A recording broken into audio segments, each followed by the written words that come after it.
ఒక వ్యక్తి భయంతో గడగడలాడిపోయాడు. ఎందుకంటే అతని శరీరం నెమ్మదిగా నేలలోకి కుంగిపోతూ ఉంది. పైకి ఎక్కేందుకు అతను దగ్గర్లోని టేబుల్ పట్టుకునే ప్రయత్నం చేశాడు. కాని అతను ఎంత ప్రయత్నిస్తే అతని శరీరం అంతకంతకు లోతుగా నేలలోకి దిగిపోయింది. సహాయం కోసం అతను కేకలు వేస్తున్నా అతని కుటుంబ సభ్యులు ఎలాంటి స్పందన కూడా ఇవ్వలేదు. చివరకు అతను పూర్తిగా నేలలోకి మాయమైపోయాడు. కళ్లను తెరిచిన శామ్ తాను ఒక అడవిలో ఉన్నట్టు గుర్తించాడు. అతని చేతిలో కాఫీ కప్పు ఉంది. అతను భయంతో చుట్టుపక్కల సహాయం కోసం అరవడం ప్రారంభించాడు.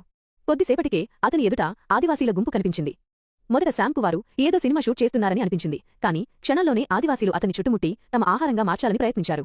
అక్కడ్నుంచి తేరుకున్న శామ్ వెంటనే పరుగెత్తి ఒక గుహలోకి దూరాడు. కాని ఆశ్చర్యం ఏమిటంటే ఆ గుహలోనే ఆ ఆదివాసీ గుంపు నాయకుడు ఉంటాడు. శాంపై దాడి జరిగింది. అతన్ని కొరుకున్న ఆ కాటు నొప్పితో శామ్ మళ్లీ నేలలోకి పడిపోయి తన ఇంటికే తిరిగి వచ్చాడు. తన మెడపై ఉన్న ఆ భారీ కాటుముద్ర చూసి శామ్ ఆసుపత్రికి పరుగెత్తాడు. అంత పెద్ద నోరున్న జీవి ప్రపంచంలో ఉండగలదని డాక్టర్ నమ్మలేకపోయాడు. టైం ట్రావెల్ గురించి శామ్ చెప్పిన మాటలను డాక్టర్ నమ్మలేదు. అందుకే అతనికి మానసిక రుగ్మత మందులిచ్చేశాడు. తరువాత రోజు శామ్ తన స్టూడియోకి వెళ్లి పనిలో మునిగిపోయాడు.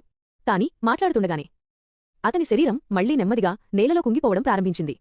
ఈసారి కళ్లును తెరిచినప్పుడు తాను ఒక చెక్కపెట్టెలో పడి ఉన్నట్టు గుర్తించాడు. అక్కడున్న ఒక వృద్ధుడు శామ్కు నిజం చెప్పాడు. తానే ఒక ప్రత్యేక అనుష్ఠానం ద్వారా శామ్ను ఈ ప్రపంచానికి పిలిచాడని, ఒక దివ్య గ్రంథంలోని ప్రవచనం ప్రకారం శామ్ ఈ ప్రపంచానికి రక్షకుడని తెలిపాడు. ఏదో ఒక రోజున కోసం పుట్టినవాడిని. కాని ఎవరూ తీరగా పట్టించుకోనని భావించుకున్న శామ్ ఒక్కసారిగా తన ఉనికి, తన విలువ ఎంత గొప్పదో అర్థం చేసుకున్నాడు.